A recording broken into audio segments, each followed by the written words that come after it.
Hello friends, good evening ಎಲ್ರಿಗೂ. Welcome back to my channel JVSC vlogs. ಇವತ್ತಿನ ವಿಡಿಯೋದಲ್ಲಿ ಏನಿದೆ ಅಂತ ನೋಡೋಣ. ನನ್ನ ಜೊತೆ ಇವತ್ತು ನಾನೊಂದು ರೆಸಿಪಿನ ನಿಮ್ಮ ಜೊತೆ ಶೇರ್ ಮಾಡ್ಕೊಳ್ಳೋಣ ಅಂತ ಹೇಳಿ ಮಾಡ್ತಾ ಇದ್ದೆ.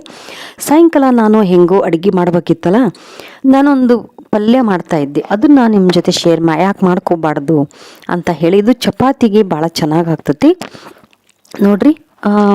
ಒಂದು ಆಲೂಗಡ್ಡಿನ ಸಣ್ಣದಾಗಿ ಹೆಚ್ಚಿಟ್ಕೊಂಡೇನಿ, ಮತ್ತು ಬೀನ್ಸನ್ನು ಸಣ್ಣದಾಗಿ ಹೆಚ್ಚಿ ಹುರಿತಾ ಇದ್ದೀನಿ.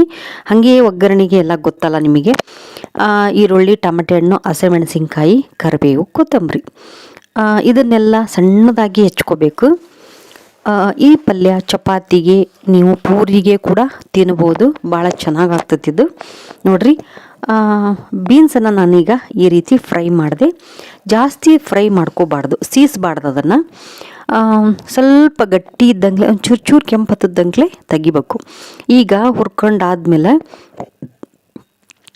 ಒಂದು ಬಾಣಲೆ ಇಟ್ಕೊಂಡಿನಿ. ಸ್ವಲ್ಪ ಎಣ್ಣೆ ಹಾಕಿ, ಸಾಸಿವೆ ಜೀರಿಗೆ ಹಾಕಿ, ಈಗ ಈರುಳ್ಳಿ, ಟೊಮೆಟೊ ಹಣ್ಣು, ಹಸಿಮೆಣಸಿನ್ಕಾಯಿನ ನಾನು ಒಗ್ಗರಣೆಗೆ ಹಾಕ್ಕೊಂಡನಿ.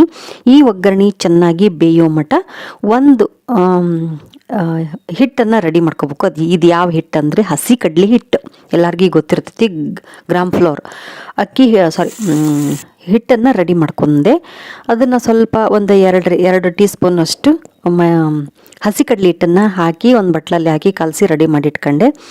ಈಗ ನೋಡ್ರಿ, ಅದು ಈರುಳ್ಳಿ, ಟೊಮೆಟೊ ಹಣ್ಣೆಲ್ಲ ಒಗ್ಗರಣೆ ಚೆನ್ನಾಗಿ ಮೆತ್ತಗೆ ಬೆಂದ ಮೇಲೆ ಅದಕ್ಕೆ ನಾನು ಏನು ಹುರಿದಿಟ್ಕೊಂಡಿದ್ನೆಲ್ಲ ಆಲೂಗಡ್ಡೆ ಮತ್ತು ಬೀನ್ಸನ್ನು ಎರಡನ್ನೂ ಹಾಕ್ತಾ ಇದ್ದೀನಿ. ಈಗ ಇನ್ನೂ ಸ್ವಲ್ಪ ನೀರು ಹಾಕಿ ಅದನ್ನು ಸ್ವಲ್ಪ ಬೇಯಿಸ್ಕೋಬೇಕಾಗತ್ತಿ. ಈಗ ಇದಕ್ಕೆ ಇನ್ನೂ ಸ್ವಲ್ಪ ನೀರು ಹಾಕಿ, ರುಚಿಗೆ ತಕ್ಕಷ್ಟು ಉಪ್ಪು, ಮನೆಯಲ್ಲೇ ಮಾಡಿರೋ ಅಂಥ ಸಾಂಬಾರು ಪುಡಿ, ಅರಿಶಿನ ಪುಡಿ, ಒಂದು ಕಾಲು ಟೀ ಸ್ಪೂನಷ್ಟು ಅಚ್ಚ ಖಾರದ ಪುಡಿನ ಹಾಕಿ ಇದನ್ನು ಚೆನ್ನಾಗಿ ಬೇಯೋದಕ್ಕೆ ಬಿಡ್ಬೇಕು. ನೋಡಿರಿ, ಅರಿಶಿನ ಪುಡಿ ಹಾಕ್ತಾ ಇದ್ದೀನಿ ಕಲರಿಗೋಸ್ಕರ. ಖಾರ ಪುಡಿ ಆದರೂ ಅಷ್ಟೇ, ಹಸಿಮೆಣಸಿನ್ಕಾಯಿ ಆಲ್ರೆಡಿ ಹಾಕಿರ್ತೇವೆ. ಒಂದು ಸ್ವಲ್ಪ ಹಾಕಬೇಕು. ಇದು ಮಸಾಲ ಪುಡಿ, ಒಂಚೂರು ಗರಂ ಮಸಾಲ ಹಾಕ್ಬೇಕು. ಅದ್ರ ಜೊತೆಗೆ ಒಂಚೂರು ಮನೆಯಲ್ಲೇ ಮಾಡಿರುವಂಥ ಸಾಂಬಾರು ಪುಡಿ ಜೊತೆಗೆ ಒಂದು ಕಾಲು ಟೀ ಸ್ಪೂನಷ್ಟು ಗರಂ ಮಸಾಲ ಪುಡಿನೂ ಹಾಕಿದೆ ನಾನು.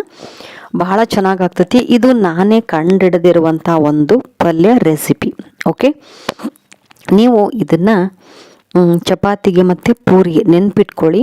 ಚಪಾತಿಗೆ, ಪೂರಿ ಎರಡಕ್ಕಷ್ಟೇ, ರೊಟ್ಟಿಗೆ ಇದು ಸರಿ ಹೋಗಲ್ಲ, ಜೋಳದ ರೊಟ್ಟಿಗೆ. ಓಕೆ ನೋಡ್ರಿ, ಈಗ ಅದು ಕುದಿಯಾಕತ್ತು. ಹಿಂಗೆ ಸ್ವಲ್ಪ ಕುದಿಸ್ಬೇಕು ಇದನ್ನು. ಯಾಕಂದ್ರೆ ಸ್ವಲ್ಪ ಆಲೂಗಡ್ಡೆ ಮತ್ತು ಬೀನ್ಸು ಅದ್ರಾಗ ಬೆಂದ್ಕೋಬೇಕು. ಓಕೆ, ಸ್ವಲ್ಪ ಬೆಂದ ಮೇಲೆ ನಾವೇನು ಮಾಡಬೇಕು, ಏನು ನಾವು ಕಲಸಿಟ್ಕೊಂಡಿದ್ವಲ್ಲ ಹಸಿ ಕಡ್ಲೆ ಹಿಟ್ಟನ್ನು ಈಗ ಅದಕ್ಕೆ ಹಾಕಬೇಕು. ಅದು ಸ್ವಲ್ಪ ಗಟ್ಟಿ ಕನ್ಸಿಸ್ಟೆನ್ಸಿ ಬರ್ತೈತಿ. ಓಕೆ, ನೀವು ತೀರಾ ತೆಳ್ಳಗೆ ಬೇಕಾದರೂ ಮಾಡ್ಕೋಬೋದು. ಈಗ ನಾನು ಸ್ವಲ್ಪ ಬೆಲ್ಲ ಹಾಕಿದೆ ನೋಡ್ರಿ. ಬೆಲ್ಲ ಹಾಕದೇ ಇದ್ದರೆ ಅಷ್ಟು ರುಚಿ ಆಗೋದಿಲ್ಲ. ಓಕೆ, ಈ ಗ್ಯಾಸನ್ನು ಲೋ ಫ್ಲೇಮ್ ಮಾಡ್ಕೊಂಡ್ರೆ ನೋಡ್ರಿ, ಗ್ಯಾಸನ್ನು ಲೋ ಫ್ಲೇಮ್ ಮಾಡ್ಕೊಂಡು ಈಗ ಆ ಒಂದು ಹಸಿ ಕಡ್ಲೆ ಹಿಟ್ಟು ಕಲಸಿಟ್ಕೊಂಡಿದ್ನಲ್ಲ ಅದನ್ನು ಹಾಕ್ತಾಯಿದ್ರಿ.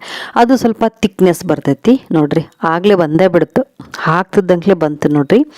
ಒಂದು ನಿಮಿಷ ಅಥವಾ 2 ನಿಮಿಷ ಬಿಡ್ಬೇಕಷ್ಟೆ. ಅದು ಹಾಕಿದ್ಮೇಲೆ ಹಾಗೆ ಮಿಕ್ಸ್ ಮಾಡಿ ಕೆಳಗಿಳು ಬಿಡಬೇಕು. ಇದಕ್ಕೆ ಲಾಸ್ಟಿಗೆ ಫೈನಲ್ ಟಚ್ ಅಂಥೇಳಿ ನೀವು ಕಸೂರಿ ಮೇಥಿ ಬೇಕಾದರೂ ಹಾಕ್ಬೋದು. ನೋಡಿ, ನಾನು ಗ್ಯಾಸನ್ನು ಆಫ್ ಮಾಡಿದೀಗ. ಇದಕ್ಕೆ ಒಂದು ಸ್ವಲ್ಪ ಕಸೂರಿ ಮೇಥಿ, ಸ್ವಲ್ಪ ಹಸಿಕಾಯಿ ತುರಿ ಹಾಕಬೇಕು. ನಾನು ಕಸೂರಿ ಮೇಥಿ ಹಾಕಲಿಲ್ಲ, ಯಾಕಂದ್ರೆ ಹಿಂದಿನ ದಿವಸ ದಾಲ್ ಮಾಡಿದ್ನೆಲ್ಲ, ದಾಲಿಗೆ ನಾನು ಕಸೂರಿ ಮೇಥಿ ಹಾಕಿದ್ದೆ, ಹಾಗಾಗಿ ನಾನು ಹಾಕಕ್ಕೆ ಹೋಗಲಿಲ್ಲ.